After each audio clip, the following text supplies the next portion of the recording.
and from those He uses to help us.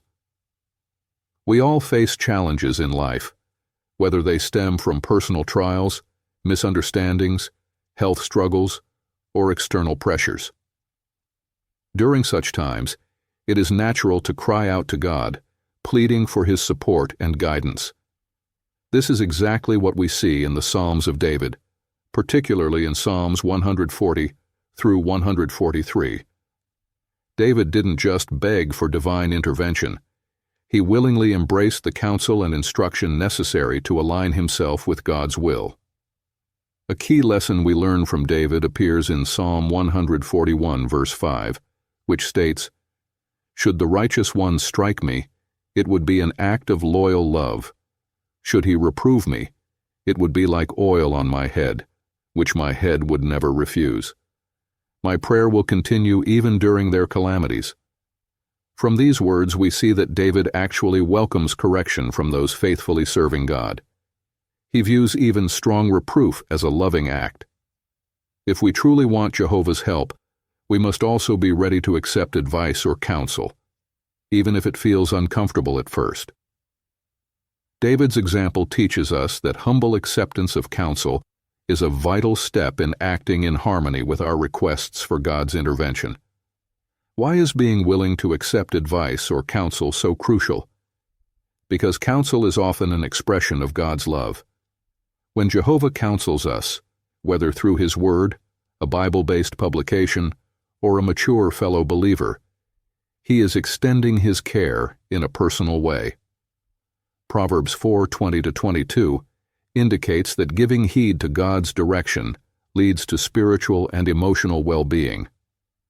Additionally, Hebrews 12:9-10 compares God's discipline to that of a loving father who corrects his children for their lasting benefit. Acknowledging the loving nature of counsel can soften our hearts, making it easier for us to act upon the advice given. Of course, we know that counsel is best delivered in a kind and considerate manner. Galatians 6:1 encourages giving counsel in a spirit of mildness. Yet what if the counsel we receive is not delivered as gently as we might have hoped? In that case, the challenge is to focus on the substance of the message rather than the manner of delivery. As we learned, we should ask ourselves, even if I do not appreciate the manner in which the counsel was given, is there some truth to what was said? Can I look past the imperfections of the messenger and benefit from the message itself? Proverbs 15:31 promises blessings to the one who listens to life-giving reproof. So rather than dismiss the counsel because of how it was presented, we do well to humbly extract any truth that can help us grow. Another important factor in acting in harmony with our prayers is to meditate on Jehovah's acts of deliverance. When financial pressures, illness, or opposition from others weigh us down, we may start to feel like David, who said, "My spirit faints away within me. In the midst of me, my heart shows itself numbed." Psalm 143, verse 4. Yet David didn't remain in a state of despair. He remembered all the ways Jehovah had delivered him before. Notice Psalm 143, verse 5. "I remember the days of old. I meditate on all your activity. I eagerly ponder over the work of your hands." By recalling God's past interventions, David reassured himself that Jehovah not only heard his pleas, but also actively responded to them. We too can strengthen our faith by reflecting on how God has helped us in the past, and by reading scriptural accounts of His mighty acts in behalf of His people. Along with recalling God's past works, we also benefit from striving to see matters the way Jehovah does. Sometimes we want an instant resolution to our problems, and may echo David's plea in Psalm 143, 5-7:10. "Do answer me quickly, O Jehovah. My strength has come to an end. Do not hide your face from me." However, the same psalm also says, "Teach me to do your will, for you are my God. Your spirit is good. May it lead me on level ground." Parkargar 143:10. These words remind us that when we beg Jehovah for direction, we need to give Him time to reveal His will. We can do that by taking the time to read His Word, ponder its application in our lives, and pray for His Spirit to strengthen and guide us. As we do so, we will see how God has acted in behalf of His people in the past, and our confidence in the wisdom of obeying Him will be renewed. Putting all these points together, Psalms 140 to 143 offer us a vivid example of David's pleas for help alongside his consistent efforts to match his requests with faithful actions. Like David, we can adopt these practical steps. 1. Cherish counsel as a gift of God's love. 2. Reflect on Jehovah's track record of deliverance. And 3. Seek God's perspective by staying close to His Word. By applying these steps, we show we truly want God's help and are committed to acting in harmony with our prayers.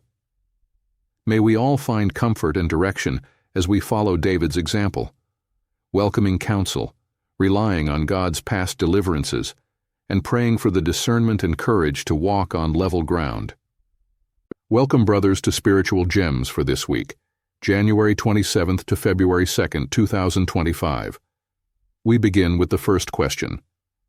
Why does David liken the tongue of evil men to that of a serpent?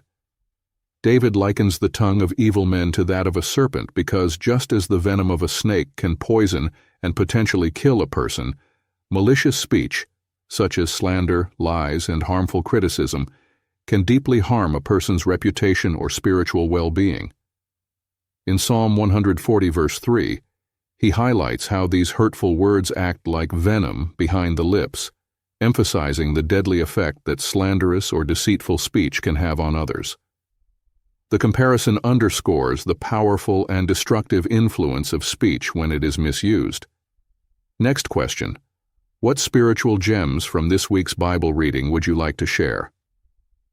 Psalm 141. Rescue me, O Jehovah, from evil men. Safeguard me from violent men. Lesson. This verse reminds us to look to Jehovah as our protector. In our personal life and ministry, we can encourage others to place their trust in God, confident that He provides safety and guidance when facing dangers or opposition. Psalm 140:13. Surely the righteous will give thanks to your name, the upright will dwell before you. Lesson. Jehovah values and cares for those who strive to do what is right. This promise reassures us that maintaining integrity leads to a closer relationship with Him. In our preaching, we can emphasize how righteous conduct keeps us in Jehovah's favor and allows us to enjoy His protection. Psalm 141:2. May my prayer be as incense prepared before you, my uplifted hands like the evening grain offering. Lesson. Our sincere prayers are precious to Jehovah, comparable to a pleasing sacrifice. Encouraging others to pray wholeheartedly helps them strengthen their bond with God. We can also apply this personally by making prayer a regular and heartfelt practice. Psalm 141:3. Set a guard, O Jehovah, over my mouth. Keep watch over the door of my lips. Lesson. Controlling our speech honors Jehovah and protects our relationships. Whether in personal conversations or in our public ministry, careful, loving words can build others up and reflect the godly qualities Jehovah wants us to display. Psalm 142, verse 2. Before Him I pour out my concern. Before Him I tell about my distress. Lesson. David poured out his anxieties to Jehovah, trusting Him completely. Imitating this example, we can encourage those we meet in the ministry and remind ourselves to share our deepest worries with God. He is always ready to listen and provide comfort. Psalm 142, verse 5. I cry to you, O Jehovah, I say, you are my refuge, my portion in the land of the living. Lesson. Acknowledging Jehovah as our refuge gives us hope and courage. When we teach others, we can highlight that relying on Jehovah ensures a firm foundation, even when we face trials. Psalm 143:8. Cause me to hear your loyal love in the morning, for I trust in you. Make known to me the way I should walk, for to you I turn. Lesson. Each day we need to rely on Jehovah's loyal love and guidance. Starting our day with prayer and Bible study helps us follow his path. This advice can be especially practical to share in Bible studies or when encouraging fellow believers to maintain a close relationship with God. Psalm 143:10. Teach me to do your will, for you are my God. Your spirit is good. May it lead me on level ground. Lesson. Genuine humility involves seeking Jehovah's guidance and being willing to follow it. In our personal life and in our preaching, we can highlight the importance of letting God's Spirit shape our decisions, which leads to a more secure and joyful life of service. Psalm 140:12. I do know that Jehovah will defend the afflicted and will render justice to the poor. Lesson. This verse assures us that Jehovah cares deeply for the oppressed and will eventually bring justice. This knowledge can comfort us and those we meet in the ministry, helping us maintain hope in God's righteous rule rather than becoming discouraged by injustices in the world. Psalm 141:5. Should the righteous one strike me, it would be an act of loyal love. If he would reprove me, it would be like oil on my head, which my head would never refuse. Lesson. Accepting loving correction from faithful companions is beneficial. Rather than viewing reproof as something negative, we can see it as an expression of loyal love. Encouraging others to humbly accept counsel from mature Christians fosters spiritual growth and unity within the congregation. Psalm 143:11. For the sake of your name, O Jehovah, preserve me alive. Because you are righteous, bring me out of distress. Lesson. David appealed to Jehovah's name and righteousness when seeking deliverance. We can do the same, remembering that Jehovah's name represents his trustworthy qualities and promises. In our personal prayers and when encouraging others, we can highlight how relying on God's righteousness brings. What did Paul tell the Ephesian elders when he met with them at Miletus? Following his journey from Troas to Assos, then to Mytilene, Chios, Samos, and finally Miletus, Paul was determined to reach Jerusalem before the festival of Pentecost. To save time, he chose a ship that bypassed Ephesus. However, he still wanted to meet with the elders of the congregation there, so he requested that they come to him in Miletus. When they arrived, he reminded them that from the very first day he set foot in the province of Asia, he had served the Lord with humility, tears, and endurance despite the trials brought on by plots against him. He emphasized that he had not held back from teaching them anything beneficial, doing so both publicly and from house to house, and had thoroughly borne witness to both Jews and Greeks about the need for repentance toward God and faith in the Lord Jesus. 15. What are some advantages of house-to-house witnessing? House-to-house witnessing ensures that everyone in a given area has a regular opportunity to hear the kingdom message, thereby reflecting God's impartiality. It also allows us to offer personal assistance and spiritual support tailored to each household's circumstances. Additionally, this method strengthens the faith and endurance of those who engage in it, as they witness the effectiveness of sharing the good news face to face. In fact, the zeal shown in publicly declaring the message and going from house to house is a distinguishing mark of true Christians today. 16:17. How did Paul show himself to be fearless? And how do Christians today imitate his example? Paul demonstrated fearlessness by refusing to let any obstacle, whether poor health, strong opposition, or even the threat of death, prevent him from completing his assignment to bear thorough witness to the good news. Acts 20:24. In imitation of his example, modern Christians likewise endure negative circumstances, including governmental bans, persecution, serious health issues, and peer pressure. Despite these challenges, they remained steadfast in their determination to continue sharing the kingdom message, confidently relying on Jehovah for strength and guidance, just as Paul did. 18. How did Paul keep himself free from blood guilt, and how could the Ephesian elders do the same? Paul kept himself free from blood guilt by fully declaring all of Jehovah's counsel, holding nothing back that would spiritually benefit the congregation. Acts 20:26-27. The Ephesian elders could do the same by faithfully watching over themselves and the flock entrusted to them, remaining alert to protect the congregation from oppressive wolves and twisted teachings. By diligently shepherding and offering necessary admonition, just as Paul did, they would remain free from the blood of those under their care. 19. What apostasy developed by the end of the first century, and what did this lead to in later centuries? By the end of the first century, antichrists had arisen, individuals who had broken away from true Christianity, as indicated by the Apostle John, 1 John 2:18-19.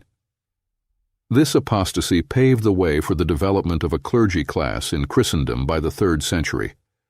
Then, in the 4th century, Emperor Constantine granted this distorted form of Christianity official recognition. By blending pagan rituals with a so-called Christian veneer, religious leaders clearly fulfilled the warning about those who would speak twisted things. The effects of that apostasy continue to be seen in Christendom's teachings and customs. 20:21. ¿Cómo demostró Pablo un espíritu de abnegación y cómo pueden hacer lo mismo los ancianos cristianos de hoy? Paul demonstrated a self-sacrificing spirit by working to support himself rather than becoming a financial burden to his brothers. Acts 20:33-35. He also encouraged the Ephesian elders to help those who were weak, reminding them that Jesus said, "There is more happiness in giving than there is in receiving." In the same way, Christian elders today strive to imitate Paul's example. Rather than seeking their own gain, they humbly care for the congregation, avoiding pride and ambition. By serving unselfishly and providing assistance to those in need, they uphold the principle that true joy comes from giving, not receiving. 22.